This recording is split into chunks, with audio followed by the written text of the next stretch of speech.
ബിസ്മില്ലാഹിർ റഹ്മാനിർ റഹീം. പ്രിയ സഹോദരി സഹോദരന്മാരെ, ഇന്നലത്തെ ക്ലാസിന്റെ തുടർച്ച. അൽഹംദുലില്ലാഹില്ലദീ അൻസല അലാ അബ്ദിഹിൽ കിതാബ വലം യജ്അൽ ലഹു ഇവജ വസല്ലല്ലാഹു അലാ മുഹമ്മദിൻ വഅലാ ആലിഹി വസഹ്ബിഹി അജ്മഈൻ. സ്നേഹമുള്ളവരെ, അസ്സലാമു അലൈക്കും വറഹ്മത്തുള്ളാഹി. ആയാത്ത് ദർസെ ഖുർആൻ ആശയ പഠന ക്ലാസ്സിലേക്ക് എല്ലാ സഹോദരങ്ങളെയും ഹൃദ്യമായി സ്വാഗതം ചെയ്യുന്നു. നാം വിശുദ്ധ ഖുർആനിലെ 61-ാമത്തെ അധ്യായമായ സൂറ അസ്-സഫ് ആണ് പഠിച്ചുകൊണ്ടിരിക്കുന്നത്. കഴിഞ്ഞ ക്ലാസ്സുകളിൽ സൂറത്തു സഫിലെ 5 സൂക്തങ്ങളുടെ ആശയങ്ങൾ നാം ഗ്രഹിച്ചു കഴിഞ്ഞു. ഇന്ന് നമുക്ക് 6 മുതലുള്ള സൂക്തങ്ങൾ ശ്രദ്ധിക്കാം.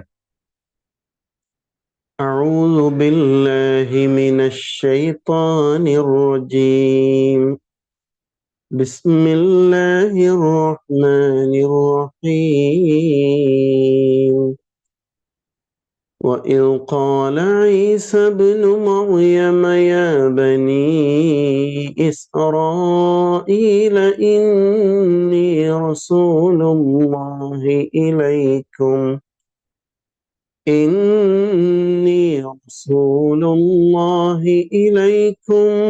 مصدقا لما بين يدي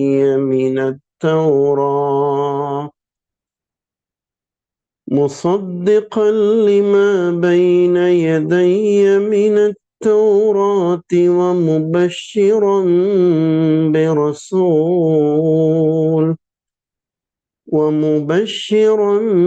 برسول يأتي من بعد اسمه أحمد فلما جاءهم بالبينات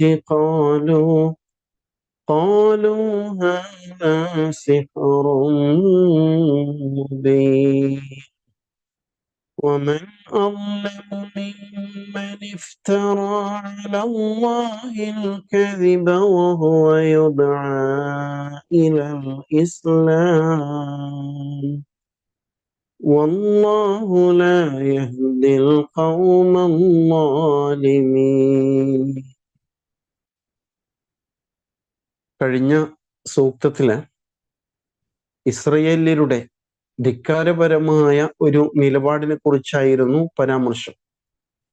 മൂസ അലൈഹിസ്സലാം ഇസ്രയേല്യരോട് ചോദിക്കുന്നുണ്ട്, നിങ്ങൾ എന്തിനാണ് എന്നെ ഇങ്ങനെ പീഡിപ്പിക്കുന്നത്?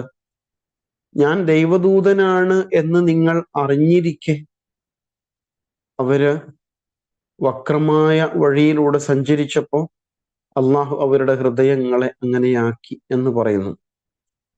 ദൈവദൂതന്മാരെ പീഡിപ്പിക്കുക, പ്രയാസപ്പെടുത്തുക, അവരുടെ ദൗത്യമാർഗത്തിൽ തടസ്സങ്ങൾ സൃഷ്ടിക്കുക എന്ന ഒരു നിലപാടിലേക്ക് വേദസമൂഹം വഴിമാറിപ്പോയ സാഹചര്യമാണ് അല്ലാഹു തആല ഇവിടെ ഉണർത്തുന്നത്. അതിന് മുകളിൽ സൂചിപ്പിച്ച എന്തായിരുന്നു? ദൈവമാർഗത്തിൽ ഒന്നിച്ച് അണിനിരന്ന് ഒരു കോട്ട പോലെ ഭദ്രമായി അണിനിരയ്ക്കുന്നവരെയാണ് അള്ളാഹു ഇഷ്ടപ്പെടുന്നത് എന്ന് പറഞ്ഞിരുന്നു. അതിനുശേഷമാണ് മൂസ അലൈഹിസ്സലാമിന്റെ അനുയായികൾ മൂസ അലൈഹിസ്സലാമിനോട് കാണിച്ച ധിക്കാരപരമായ നിലപാടുകളെ കുറിച്ച് പറഞ്ഞത്. ദൈവദൂതന്മാരെ വധിച്ചു കളഞ്ഞ ചരിത്രം പോലും ഇസ്രായേൽ സമൂഹത്തിന് ഉണ്ടായിട്ടുണ്ടല്ലോ. ഇനി രണ്ടാമതായിട്ട് ഇസ്രായേല്യരുടെ മറ്റൊരു ധിക്കാരത്തെ കുറിച്ചാണ് അല്ലാഹു തആല 6-ാമത്തെ സൂക്തത്തിൽ സൂചിപ്പിക്കുന്നത്. ഇവിടെ ഉദ്ദേശം എന്താണ്? മുസ്ലിംകളെ ഉണർത്തുക എന്നതാണ്. തങ്ങളുടെ ദൈവദൂതനോട് ഇങ്ങനെ പെരുമാറിയാൽ ഉണ്ടാകാവുന്ന ഭവിഷ്യത്തുകളെ കുറിച്ച് നിലവിലുള്ള മുസ്ലിം സമൂഹത്തെ, അഥവാ മുഹമ്മദ് നബി സല്ലല്ലാഹു അലൈഹി വസല്ലമയുടെ അനുയായി വൃന്ദത്തെ ഓർമ്മപ്പെടുത്തുക, താക്കീത് ചെയ്യുക എന്നതാണ് യഥാർത്ഥത്തിൽ മൂസ ഈസ അലൈഹിമസ്സലാം രണ്ടുപേരുടെയും പശ്ചാത്തലങ്ങൾ വെളിപ്പെടുത്തുന്നതിൻ്റെ ഉദ്ദേശം എന്ന് മനസ്സിലാക്കണം. മൂസ അലൈഹി ഇസ്ലാമിനെ കുറിച്ച് പറഞ്ഞു കഴിഞ്ഞ ശേഷം ഇനി 6ാമത്തെ സൂക്തത്തില് ഈസ അലൈഹി ഇസ്ലാമിൻ്റെ പ്രബോധന ദൗത്യത്തെക്കുറിച്ച്, സമൂഹവുമായുള്ള ഇടപെടലുകളെ കുറിച്ച് ആണ് അല്ലാഹു തആല വെളിപ്പെടുത്താൻ പോകുന്നത്. ഒന്നുകൂടി പാരായണം ചെയ്തിട്ട് വിശദാംശങ്ങളിലേക്ക് കടക്കാം. وَإِذْ قَالَ عِيسَى ابْنُ مَرْيَمَ يَا بَنِي إِسْرَائِيلَ إِنِّي رسول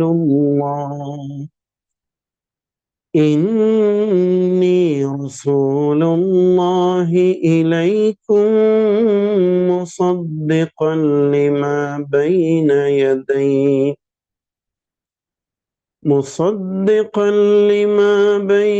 يدي من التوراة ومبشرا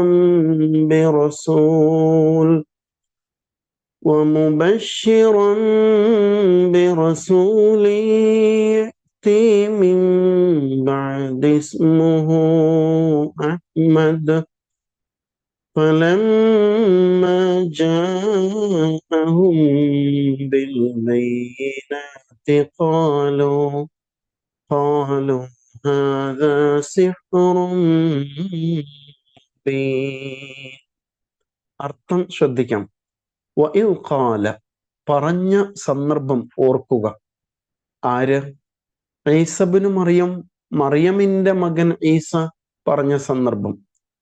യാ ബനി ഇസ്രായീൽ, ഇസ്രായീൽ മക്കളെ, ഇന്നി, നിശ്ചയം ഞാൻ, റസൂലുള്ളാഹ്, അള്ളാഹുവിന്റെ ദൂതനാണ്, ഇലൈക്കും, നിങ്ങളിലേക്കുള്ള ദൈവദൂതനാണ് ഞാൻ, മുസദ്ദിഖൻ, സത്യപ്പെടുത്തുന്നവനായ, ലിമ ബൈന യദയ്യ, എൻ്റെ മുമ്പിൽ ഉള്ളതിനെ, മിന തൗറ, തൗറാത്തിൽ നിന്ന് എൻ്റെ മുമ്പിൽ ഉള്ളതിനെ സത്യപ്പെടുത്തുന്നവനായ ദൈവദൂതൻ, വ മുബശ്ശിറൻ, സുവാർത്ത അറിയിക്കുന്നവനുമാണ്, ബി റസൂൽ, ഒരു ദൂതനെ സംബന്ധിച്ച്, യഅ്തി, അദ്ദേഹം വരും, അതാ യഅ്തി, മിൻ ബഅദി, എനിക്ക് ശേഷം വരാൻ പോകുന്ന ദൈവദൂതൻ, ഇസ്മുഹു, അദ്ദേഹത്തിന്റെ പേര് അഹ്മദ്, അഹ്മദ് എന്നാണ്.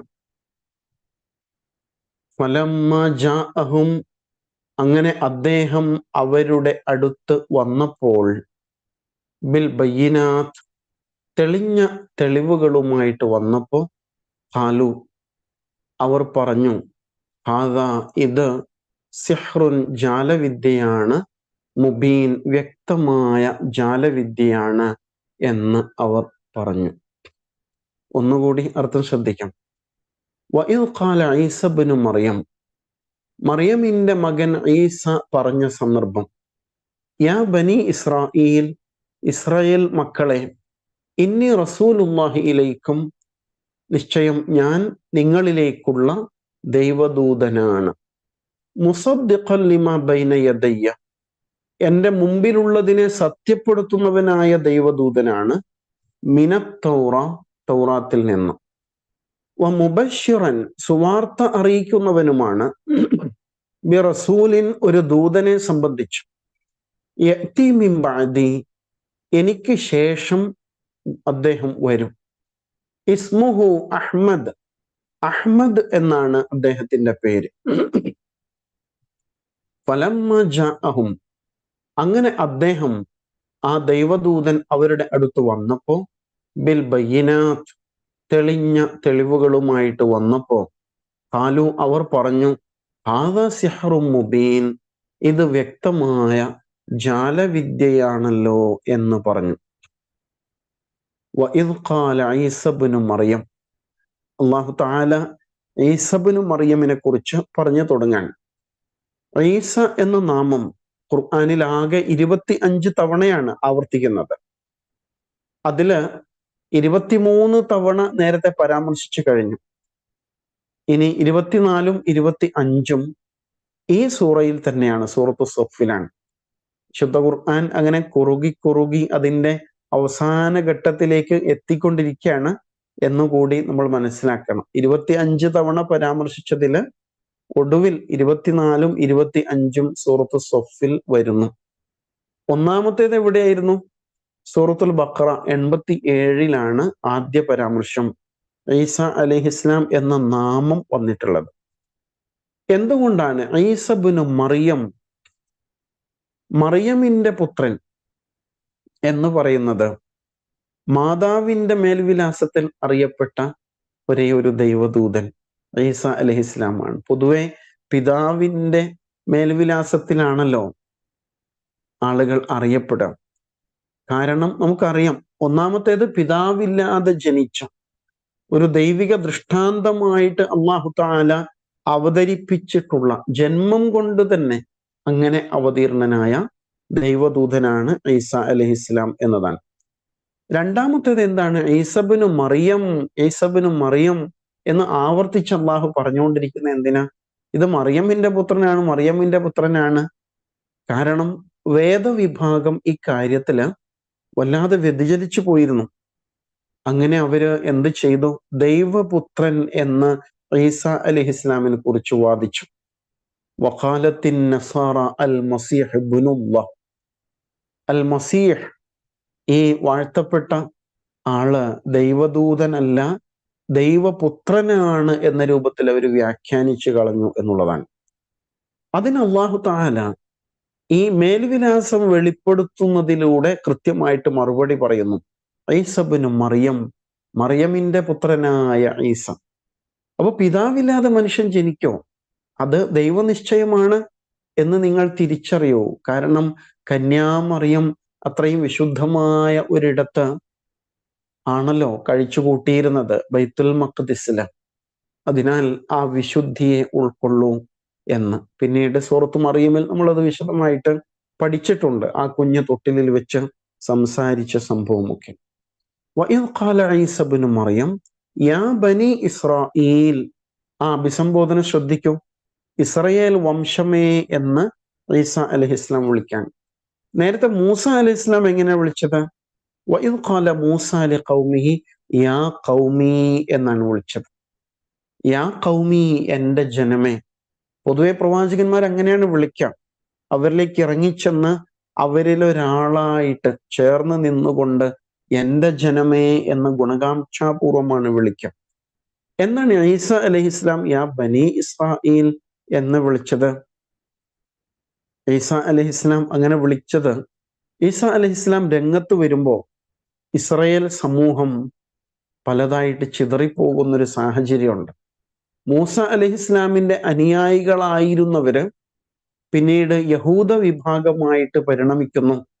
അവരിൽ പുരോഹിത മതം വല്ലാതെ സ്വാധീനം ചെലുത്തുന്നു. അത് അധികാരഭാവമുള്ളതായിട്ട് മാറുന്നു. ഇങ്ങനെ വ്യത്യസ്ത അവസ്ഥയിലേക്ക് അവര് വഴിമാറിപ്പോയതായിട്ട് ഖുർആൻ തന്നെ പറയുന്നുണ്ട്. ഫഖ്തലഫൽ അഹ്സാബു മിൻ ബൈനിഹിം എന്നൊക്കെ സൂചിപ്പിക്കുമ്പോൾ ആ ഘട്ടത്തിലെ വല്ലാത്ത സാമൂഹിക ഭിന്നത, പല കക്ഷിത്വം രൂപപ്പെട്ടു വരുന്നതിലേക്ക് സൂചന നൽകുന്നുണ്ട്. അപ്പൊ അതിനാൽ എന്റെ ജനമേ എന്ന് ഈസ അലൈഹിസ്ലാം വിളിക്കുമ്പോൾ ആരൊക്കെയാണ് പ്രതികരിക്കാന്ന് പറയാൻ പറ്റില്ല. അതുകൊണ്ട് തന്നെ യാ ബനി ഇസ്രായീൽ എന്ന അവരുടെ അടിസ്ഥാന നാമം ഈസ അലൈഹിസ്ലാം ഇവിടെ വിളിച്ചുകൊണ്ട് തുടങ്ങുന്നു എന്ന് മനസ്സിലാക്കാം. ഈസ അലൈഹിസ്ലാമും ഒരു ഇസ്രയേല്യനാണല്ലോ. മാത്രമല്ല ഇസ്രയേൽ വംശത്തിലെ ഒടുവിലത്തെ പ്രവാചകൻ കൂടിയാണ് ഈസ അലൈഹിസ്സലാം. അതിനാൽ യാ ബനി ഇസ്രായീൽ എന്ന് പൊതുവായിട്ട് അഭിസംബോധന ചെയ്യുകയാണ് എന്ന് മനസ്സിലാക്കാൻ സാധിക്കും. ഇന്നത്തെ ക്ലാസ് അവസാനിക്കുകയാണ്. അള്ളാഹു നാം ഏവരെയും അനുഗ്രഹിക്കുമാറാകട്ടെ. വ ആഖിർ ദഅവാന അനിൽ ഹംദുലില്ലാഹി റബ്ബിൽ ആലമീൻ.